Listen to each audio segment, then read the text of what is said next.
Brian Sabota from Blue Cat Productions, and we have a special program here for you today. I've got Jim McGlasson on the phone with me, and Jim is a semi-retired field geologist who's based in Tucson, Arizona, and he volunteers at the UofA Mineral Museum. And he was able to go into the museum and take a whole bunch of photographs and show us the current state of the museum, how it's progressing, and we're going to talk to him about the upcoming opening of the museum. So without further ado, let me turn it over to Jim. Jim, welcome to the show. And whenever you're ready, you can start telling us about what we're looking at here. Thanks, Brian. What happened was on November the 4th, I got an opportunity to go down with the other volunteers that work in the museum and see the progress. Currently, Eric Fritz is the director, and Eric has been working with us for a couple of years. So without further ado, let's just go on a tour through the museum, starting with the entrance. The museum is moving from the Flandreau Planetarium on the UofA campus, which it's where it's been for a while, to the old county courthouse building, which is on Church Street, about 6 blocks from the convention center. And there's underground parking. This is the front view of the courthouse. What the museum is going to occupy is from that breezeway where the red arrow is to the left, the whole first floor and the basement under that. So there's going to be... I have to say, this is so exciting because if anyone were to do a search on the internet for iconic buildings in Tucson, I think the Pima County Courthouse is one of the first buildings that always pops up with that distinctive dome. And to know that the Mineral Museum is going in this building is, it really is something that we should all be very proud of. And I agree. I certainly agree with you. The county or the city tourism bureau is going to be on the right-hand side of that. So anybody that's coming to town to find out what they're going to do or do that kind of thing will be going to the right in that breezeway, and we're to the left. It couldn't be a better way to promote minerals in Tucson. Right. The parking is underground parking behind this building. It's under a park, for El Presidio Plaza Park. And it's so it's covered so your car doesn't get hot in the summertime. There's elevators that bring you right up outside the building. So it's very convenient for parking. It will be paid parking, though. Wonderful. I know we've got a shot of the floor plan, so let's take a look at that here. Okay, what we're going to look at here is a floor plan. If you notice in the upper right-hand corner, there's a grayed out area called lecture hall. This is a lecture hall that'll hold, I think it's 300 people. And it's used by the county or any of the occupants of the building. You just have to schedule its use. And what I've shown you in the blue dashed line is the trip we're going to make around the museum, from the entrance all the way through to the exit. Wonderful. And show you how things are set up and how they're going to be set up. Okay, and I think this next one is the lecture hall here. Yeah, that's just giving you a shot of the lecture hall. Right now, it's all the construction's going on, so everybody's got messes everywhere, but it's really going to be very good. Now, Jim, it looks like we have chalkboards on the wall that can be used. I'm assuming it's going to be wired for audio visual, so that there will probably be some kind of projection system that you could plug a laptop into and have a PowerPoint presentation projected on probably a dropout screen or something. Is that correct? That's the way I understand it. Okay, wonderful. It's high-end AV. Great. So however the AV they do and the high-end stuff, I imagine it's going to be one of those things where the projector's mounted up on the ceiling so people can't walk in front of the beam. Yeah. And Jim, any idea how many people, how many attendees can fit into that lecture hall? I think it's around 300. 300, wow. Wow, It's a that's quite long, narrow room. yeah, wonderful. All right, let's move on. This is the entrance here. Yeah, this is the entrance, and obviously we came in from the back. But there's Bob Jenkins on the left. The green shirt with his back to us is Ron Gibbs. Hmm. And with the mask on and the plaid shirt walking towards us is, what the hell is Hey, hey, no cursing there, Jim. This is a family show. Sorry. Okay.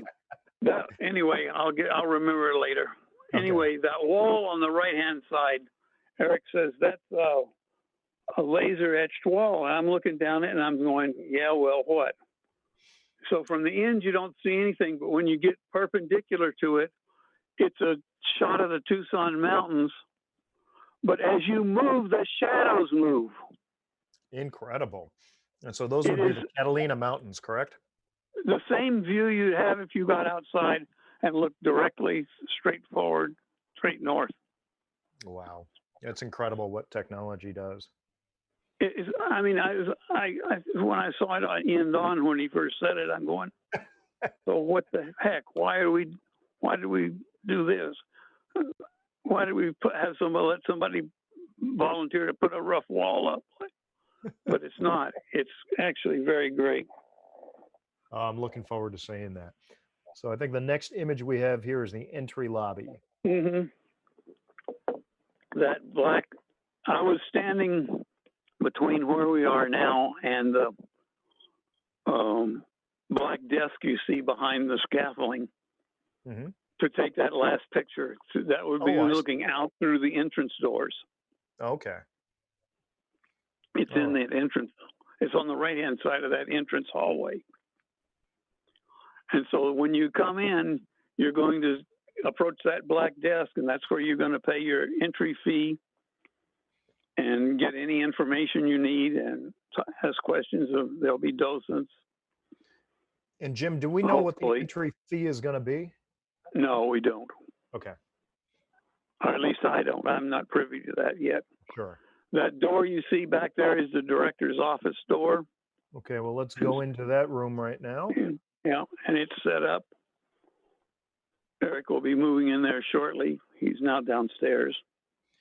And Jim, I like what you've done with the mini map up in the corner and the arrows showing not only where we are, but in what direction we're facing. That's very helpful. Yeah, I tried to do that all the way through, but a couple of them I didn't get done. But 90% of them are showing you on that map up there how you're progressing through, because it's really important to try to get some understanding of this is 4 or 5 times the space we had in the planetarium.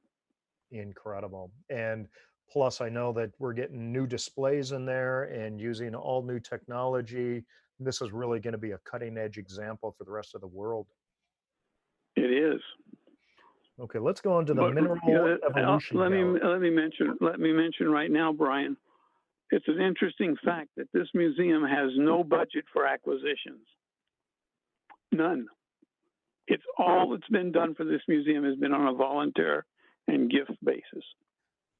Now you're saying that, but it's always been that way, right? Ever since the new museum was being planned. Okay, so we're not just talking from here on forward. It's also retroactive. So all the stuff that we see here, like going back another slide, we have this large quartz group from Arkansas. All of that was donation. That wasn't something that the museum had to purchase. Is that correct? Correct. Okay, wonderful. That's incredible. All of the display specimens are gifts or loans. That, I mean, it really speaks to the generosity of the mineral collecting community and how important all of us recognize Tucson as being, because it is really the largest mineral show in the world. And this is going to be such a great showcase for that. Really, I mean, that's wonderful. I had no idea that that was the case. So thank you for sharing that. I didn't know that until well after I started working there. I love it. All right, we're looking at the Mineral Evolution Gallery. Tell us about this. This is basically where we're going to start to tell you about how the minerals developed with the planet, and how how things started from the primordial soup that condensed, and the planets formed out of. So it'll start with the oldest minerals, and it'll work up through as we go through here as to newer and younger things. These are just shots of the cases going in, and the construction that's going on to help to see that to make these cases more viable. These are wall cases on the front wall. You notice there's end cases at the back of the wall. Those small cases, which you could put thumbnails or something like that in, have movable backs, so that if you put thumbnails in there, the case isn't still 9 inches deep, and the thumbnails look like they're in the part of a tunnel. Interesting. The backs will move up. So you can alter the depth of the displays according to what you have in there, so that you can always modify it to display the minerals in the best possible way. Absolutely. Oh, that's fantastic. That's wonderful. Not true with the big cases, but it's true with these smaller cases. The ones in the back of the picture there. Yeah, the ones in the smaller cases in the walls. Yeah, yeah. Because sometimes you want to put 2 or 3 bigger things in there, and you need more depth space. But if you put something like thumbnails in there, you don't really want the case to look like it's a foot deep. Oh, that's absolutely right. And with a combination of that adjustable depth of the case and whatever risers you want to put in there, you can optimize each case to really show off the minerals. What a great idea. I love that. Okay, this is just some more. There's this, we're looking essentially the same way, but. Oh, I see. Okay. So we kind of step back just a little bit. Well, you just kind of step back and turn to the left just a hair. Yeah, okay. So this is what a bank of cases looks like. There's actually 4 cases to what we call a bank. And then these are freestanding. There's against the wall, there's in the wall. There's all kinds of things. Jim, and I really appreciate the fact that you can see this from both sides, and it has this airiness and openness to it, which is really, in my mind, it's a very kind of modern feel versus just your standard cases that have a back. So you're looking at you're not seeing through it. So I love the design of this very open kind of feel here. Yeah, the cases are normally be back to back, because most of them we did not set up to be glass on both sides. But there's a large opening, like on the left side here, which we can use photographs behind. That's a piece of Arizona petrified wood. And then the next case just has shelves in it. And you notice the next case has that little bar with that black square on it. Yeah. That's for a video monitor. And so there will be live or moving video things for each one of these cases describing what's going on. Oh, fantastic. I love it. I love it. All right. Tell us about, let's see, we're looking at a map of the state. Yeah, we're leaving the Mineral Evolution Gallery and going into the Arizona Gallery. Oh, okay. And so we've got on the wall, the back wall, we have a geologic map of Arizona. Wonderful. And then this is kind of looking This is looking down. Yeah. This is looking down. Oh, I'm so excited to see this. And here's another, this is a picture of the, I think that's the Supai. Okay. Anyway, it's one of the wind-blown or aeolian sandstones. Wonderful. And so now we're headed into what looks like the Arizona Gallery here. Yeah, this is the Arizona Gallery. We just turned the corner. If you look at the map, and you're looking down at the reconstruction of the Bisbee stope. Okay, so then we're going to walk down. And this back up. I'm not done there. Oh, I'm sorry. Okay, from that white pillar that you see back this way will be a set of cases that will Okay. divide that room off. Ah, okay. So it'll be like a tunnel, kind It'll of be like a as we. tunnel, and you notice they did the roofing like a square set stope. I love it. I love it. Okay, so right now those cases have not been installed, but if you look at They were not installed on the 5th of November, but right, subsequently there, all of the cases. When I took this tour, all of the cases were on site, and 90% of them were in place. great. Okay, so we don't have to worry about. And you had mentioned that in one of the earlier Aloha Friday programs that finally all the cases had arrived in the United Mm-hmm. States and that they were on site, so there was no delay or no worry of a delay as you previously had due to any cases coming in from Europe and possibly being delayed due to the COVID-19 situation. Yeah, they were made in either Germany or Belgium or something like that. Mm-hmm. Mm-hmm. Okay, Okay, great. now we're So the then next slide. this is kind of That looks pivoting to to the the right right of, from where we yeah. are. Okay. And so those will be Arizona cases. There'll be a case of Bisbee. There'll be a case of early mining, pre-Columbian probably. There'll be a case of porphyry coppers. There'll be there'll be several locality cases for Arizona. Wow, that's going to be stunning. And then this is very exciting. This is a close up of the stope, the Bisbee stope, that is kind of Mm-hmm. the highlight in my mind of the Arizona Gallery. It's very tactile. You can touch these things. My understanding is um, the public is welcome So to touch this and basically interact with it, short of taking out your rock pick and taking a piece home for yourself. yeah, it's not free collecting, but I think they're going to have to either put a bar around it or something. I don't think we want people going up and handling those calcites, stalactites, and stalagmites that are sitting there Yeah, on the left, because yeah, it won't probably take not. long for them to get black. Uh, and But that's then the big to the two. right we have. I'm sorry, what was that, Jim? I was going to say, in the middle we have that 2-foot azurite bug that was sitting on the lower case as you walked into the old museum. Ah, okay, okay. God, this is so cool. And then to the right there, it looks like almost an entryway into a tunnel. And I know the next image here shows that's an actual miner down in the Bisbee mine from days Yeah, gone by. it's it was from Dick Graham's. Dick Graham had that photo, I think. Oh, that's great.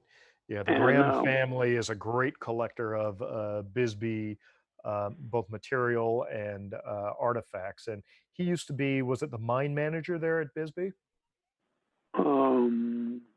no, not mine manager. He was chief geologist, I think. Chief geologist. Okay. And Yeah. both the boys worked there. Yeah. Yeah.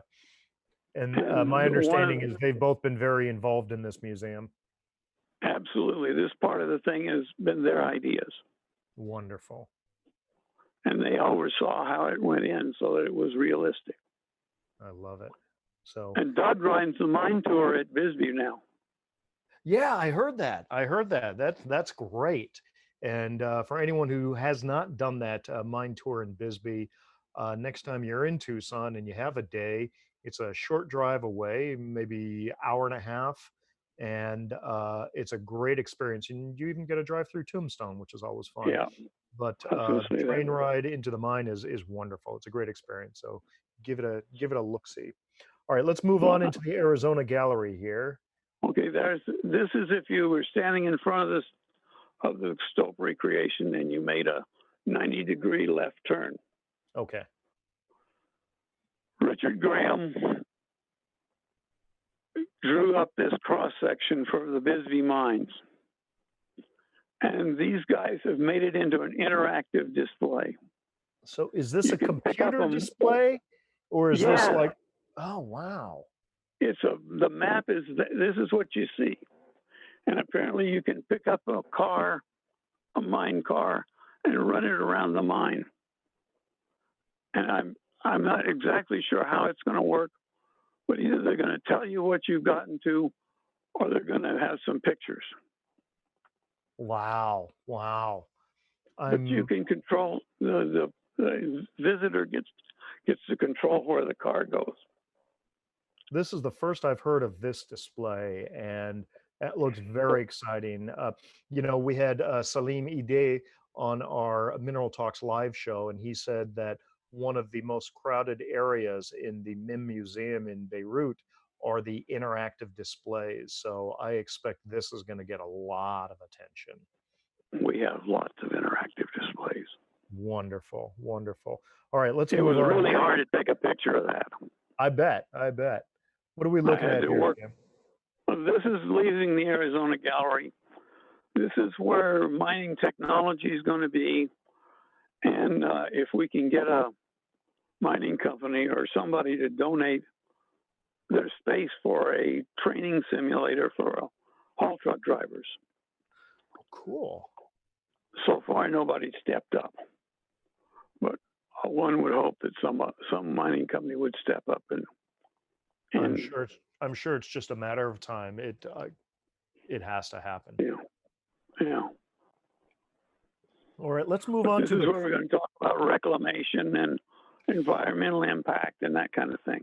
Now that's a very, very, very important thing. I know that another guest that we had on our show, Mineral Talks Live, not too long ago, was the Collector's Edge, and when it comes to reclamation, I mean, to me, they're still top of the heap there, and it's a very important thing. And I think the incredible efforts they went through in reclaiming the Sweet Home mine and actually giving some of the mine back to the town of Alma made kind of paved the way for their eventual return to the Sweet Home mine, where they're now running the Detroit City portal.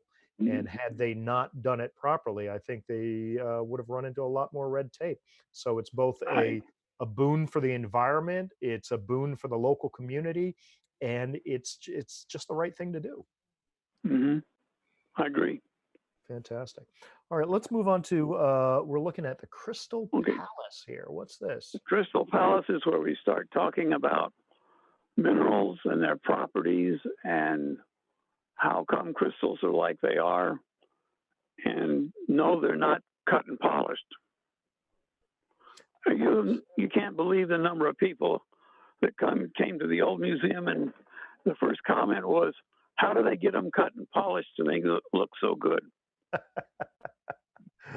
I've heard that many times from my show host Dave Wilbur. Just the amazement he's had at people's perspectives, and you can't blame the people because they haven't been exposed to it. So this is interesting because this is really kind of starting to get into the educational part of this, which is such a critically important thing for any museum to focus on. Absolutely. There's going to be a crystal growing display. There's going to be displays for interactive displays for hardness, for crystal form. I think there's even going to be one for refractive index. Great. And a couple other things. Specific gravity.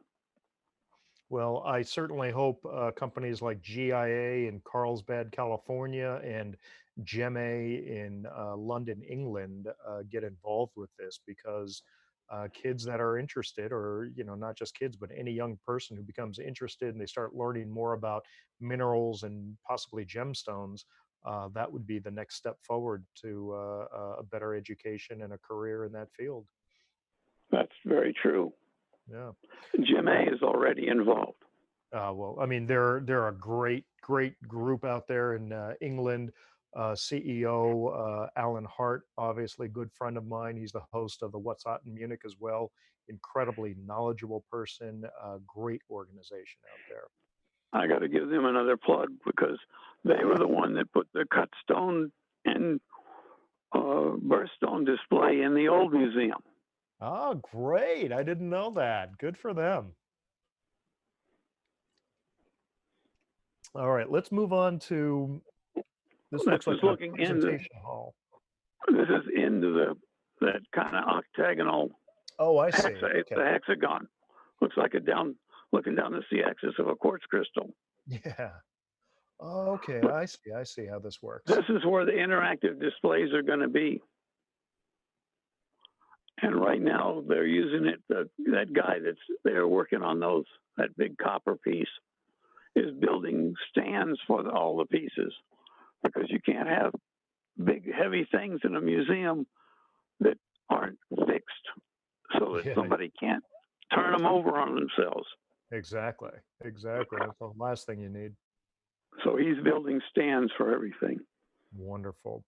Hey, Jim, let's move on. I see that we have a fluorescent gallery here. So Hmm. let's talk about that a little bit. There's going to Looks like, be 3 cases of fluorescence. There'll be both high intensity, short, mid, and long wave, as well as white light.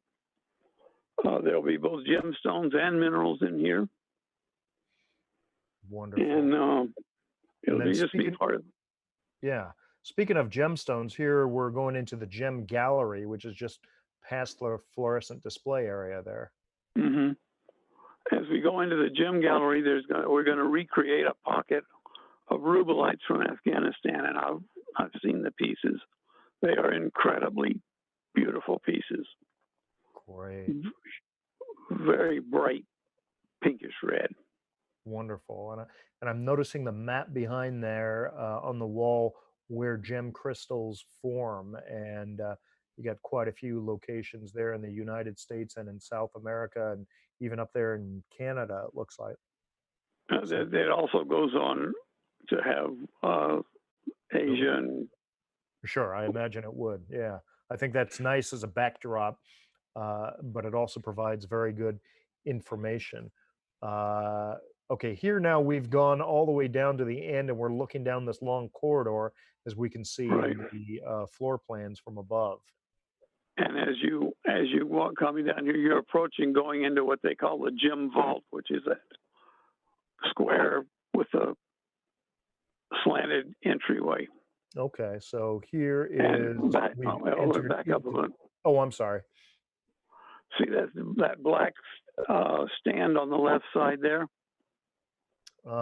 In Are we looking at that one in the No, very top no, left?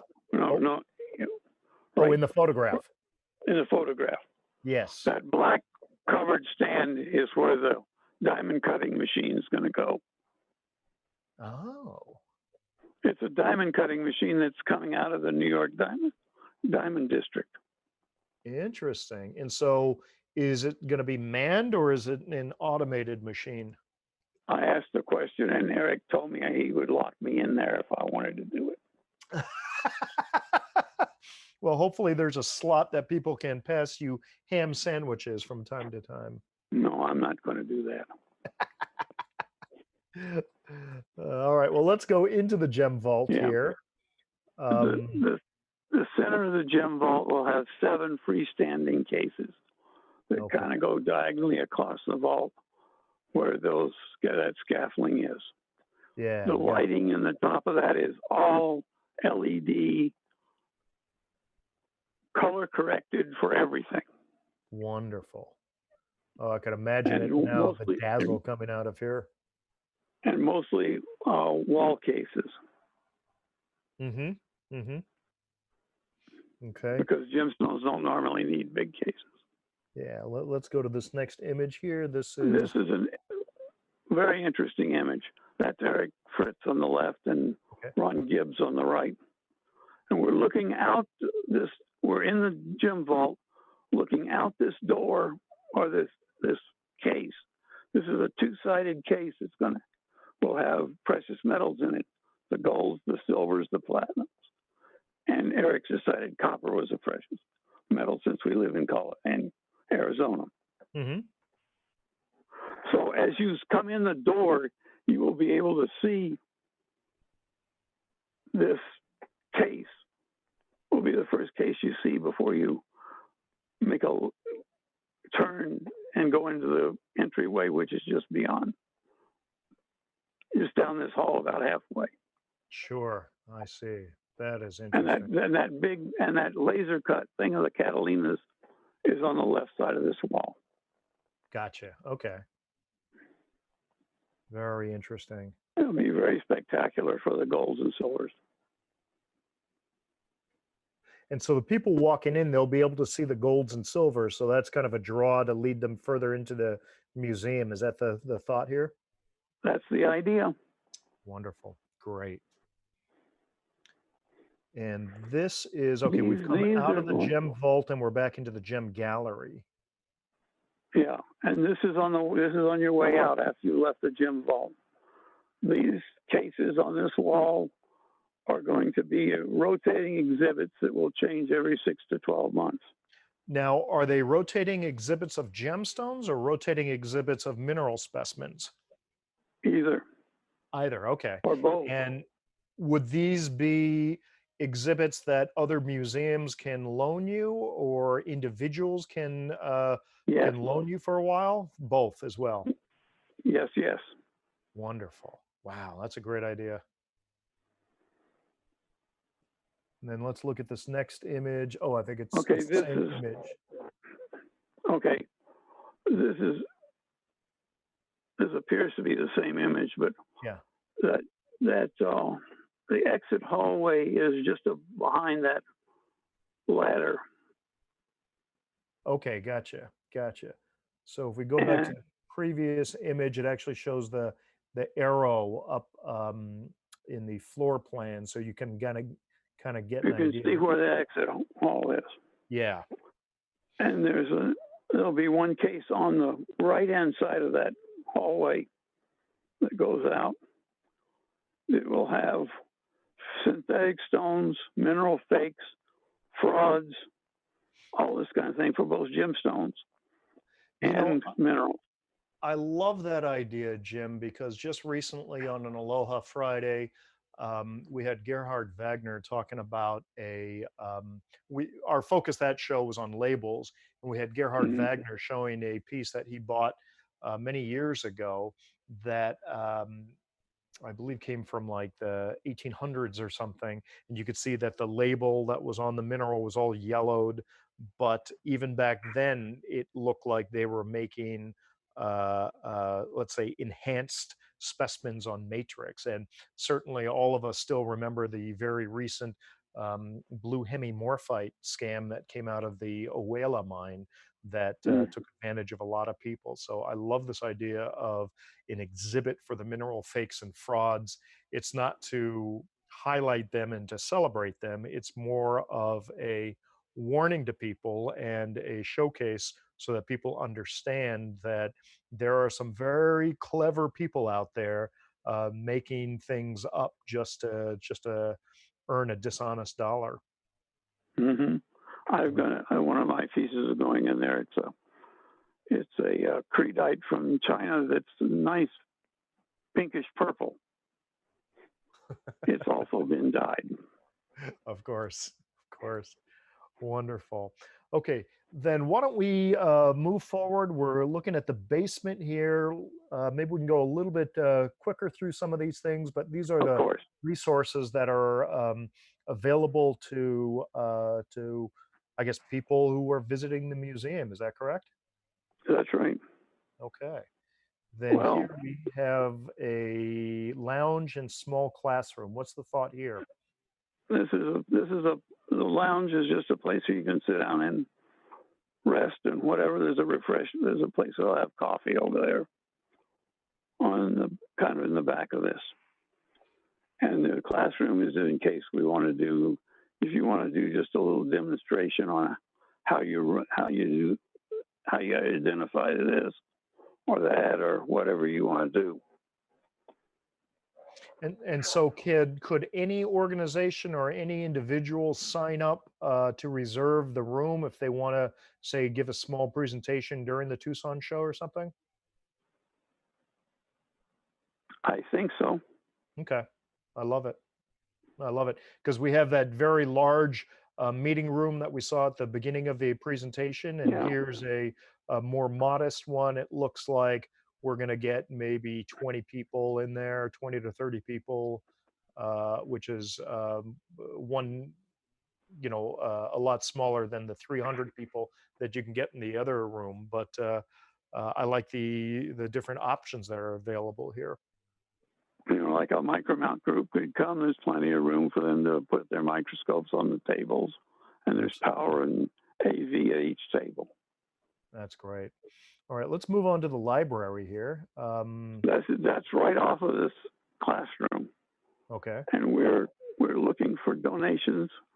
We're going to want to keep a complete set in paper of like mineralogical record, rocks, minerals, gem digest, whatever else. So before people throw their paper copies out, they should see if we needed them. I love it. I love it. And can people check things out like a normal library, or is it on-site use only? Probably it's on-site use only. Okay. I'm not sure what that policy will be. Some of the people that work there all the time can check stuff out, I'm sure. Okay. I mean, I'm sure I could go check something out if I wanted to. Well, I don't know if, well, let me ask you the question. Is there, we saw the admission desk where you buy tickets.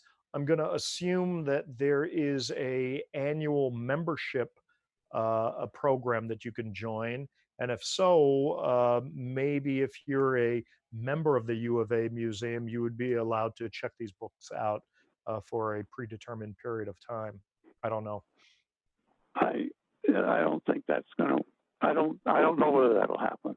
Okay, well, we'll find it. The other thing is this is really not part of the U of A library. This is wholly the museum library. Right, understood. Because Okay. the museum is not under the geosciences department anymore. Gotcha. It's under the museums department. Okay. But the geoscience department retains ownership of the specimens. Okay, fair enough. All right. Well, that's good. Let's move on here. We got the Mineral Community Lab, and I know that word community is intentionally put in there. Talk to us about that. Well, this is where there would be a Raman and a binocular microscope, probably. And it would be set up so that you're not going to let just anybody in on the equipment, but there'll be an operator there that's trained on the equipment that can do stuff for the community. And so this, it sounds like it's a on-demand service. I assume it would be a paid service. So anyone can come in and pay a fee to have it analyzed right there in Tucson. Is that my understanding? Correct? I think that's correct. That's basically the way we run the lab now. Okay. All right. That's very interesting because we've seen a change with dealers that are moving into the Mineral City area. And like we have,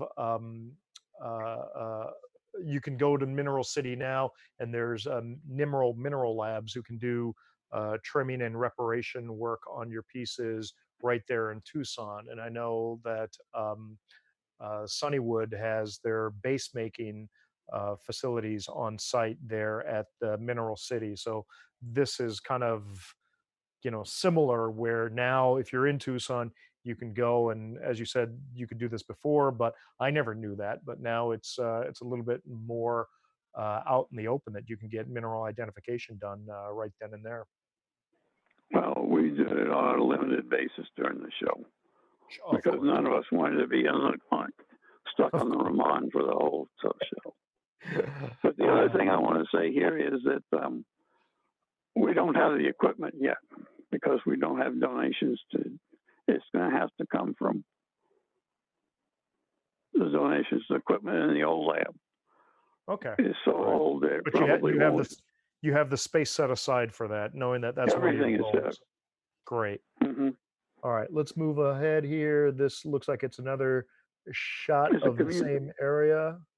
Or no, this is the community office. It's another building. It's another room off of labs where people can come and use equipment if we get it. Great. All right, and here we have This is the what's going on research here? lab. This is the front of the research lab, which is where we would do all the different identifications. It's set up to have a single crystal X-ray, a power diffractometer, a spectrometer, whatever else we need.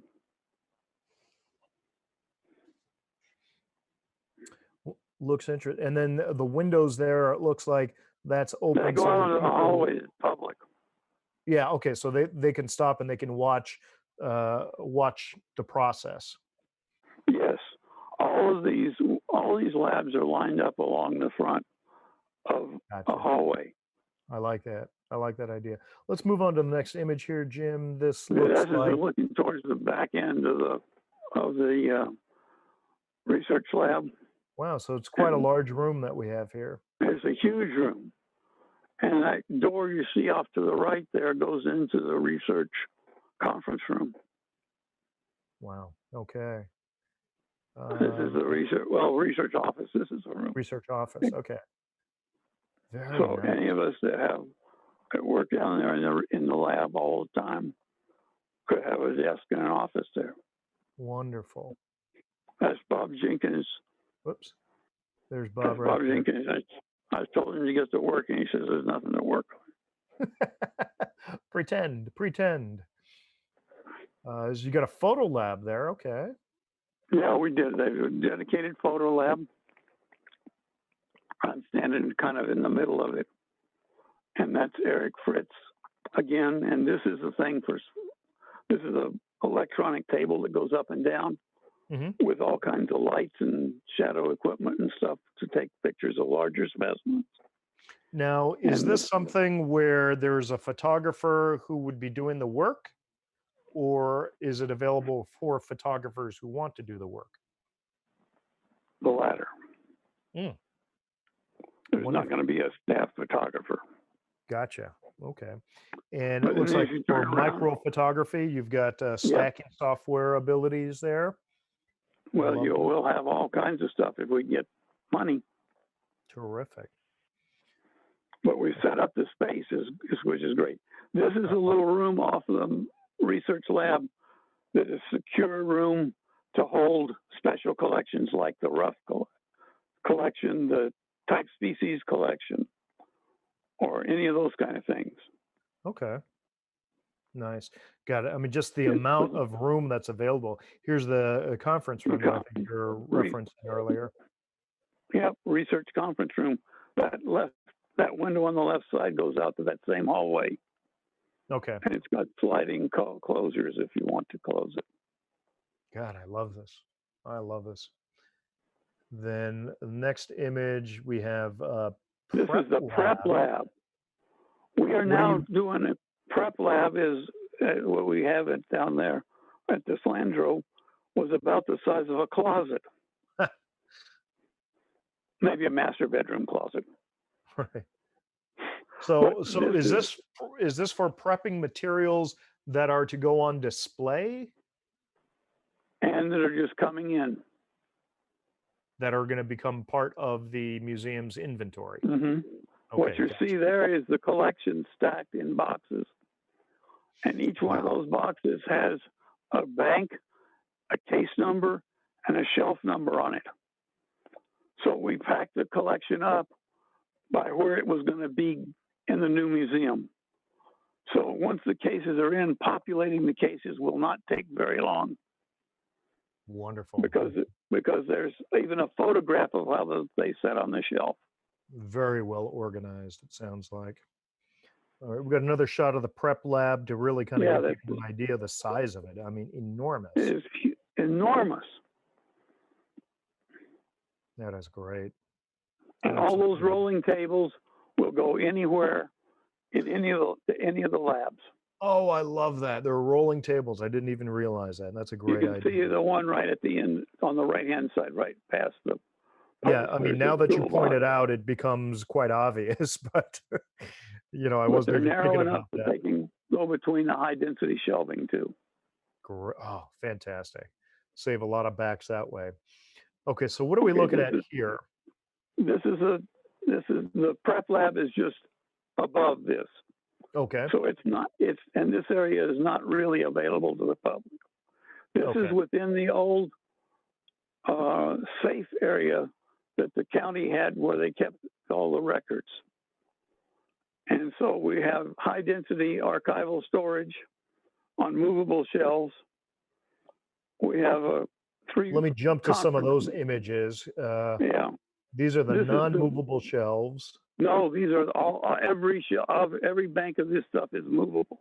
Oh, see the tracks on the floor? Yes. Okay, and so here is the mechanism by which you can move them around. That's the front of them, Right. where you roll them back and forth. Yeah. But they all roll on those tracks. Wonderful. God, I know a bunch of museum curators are going to be envious of you. Well, This it's is the only way to do it right. Yeah. And then we've got that's the Micromount collection that came out, and the two safes. And is that an old safe door that we're seeing, the green door to the left there? Yes, that's one of the original county safe doors. They kept them on there to use for those boardrooms. How far back? What's the age of that door? Oh Christ, I have no idea. See, I told you I'd ask you all the hard questions. Okay, so here's another view of the movable archival areas, the storage areas, and here same filled with boxes with the flats. Fantastic. And those rolling carts can go down between these rows. I love it. I love it. Okay, this looks like a very hoity-toity area. Yeah, this is off the archival storage, and it's behind those safe doors. And it is what they call the archival storage boardroom. It's a small boardroom with a viewing room attached to it. So if somebody's bringing a special display in that's high value, it doesn't have to go, and he doesn't want everybody to see it. Or maybe it's one that's being appraised to come into the museum. It can go down here. That's really good forethought. That's nice. This room itself is adjacent to the boardroom, and it has one of these roll-up type garage door thingies between it, but it's got glass or plexiglass in it.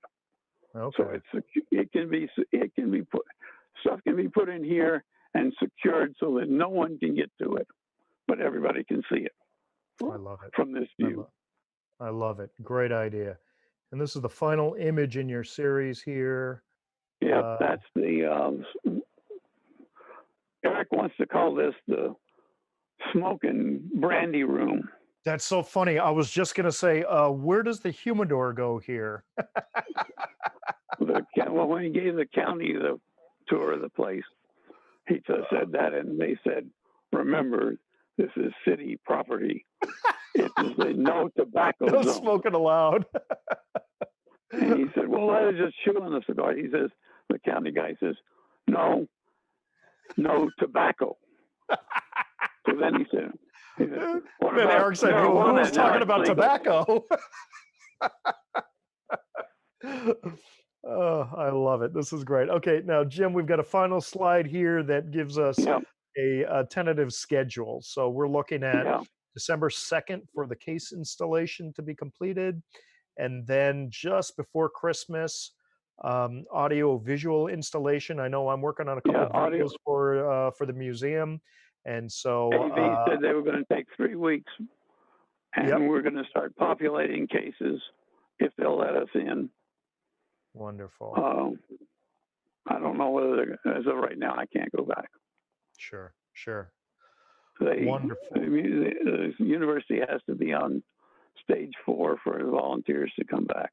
So it sounds like a potential opening to the public early 2021. Correct. Okay. Well, Jim, I want to thank you again for taking all the time, taking the photographs, putting together the presentation, meeting with me online here so that we could record this and provide it to the general public. It sounds like we're looking at a early 2021 opening of the museum, which I'm very excited about. It doesn't sound like Tucson is going to happen to the degree that has happened in the past, but nevertheless, there will be a bunch of people in Tucson. So I urge everyone who's there to follow whatever safety guidelines are determined by Pima County and the museum itself, but working within those guidelines. If you get the chance to go to the museum and tour it, I think it would be a wonderful thing. I saw it. Not this year, but back in 2019, back when it was in the early planning stage, I was able to do a behind the scenes tour, and it was really kind of eye opening. But now seeing it at the state that it's in right now, I think it'd be even more fun to do it. So, Jim, thank you again for taking your time. Really appreciate it, and encourage everybody to check out the museum, donate what you can, and just be part of the community. Thank you very much, Brian. You All right. know, this is one of the things I like to do. So if you when it's open, I'll do it again. Wonderful. We'd love that. Maybe when I'm in Tucson, I will not be coming to Tucson for 2021, not for the Tucson show, but maybe next time I'm in Tucson, you and I can do a video walkthrough of the entire museum. I think that'd be kind of fun. I can arrange it if I got enough time in advance. Fantastic. Let's do it. All right. So for all of you Thank watching, you very much. aloha. Thank you for your time. Take care.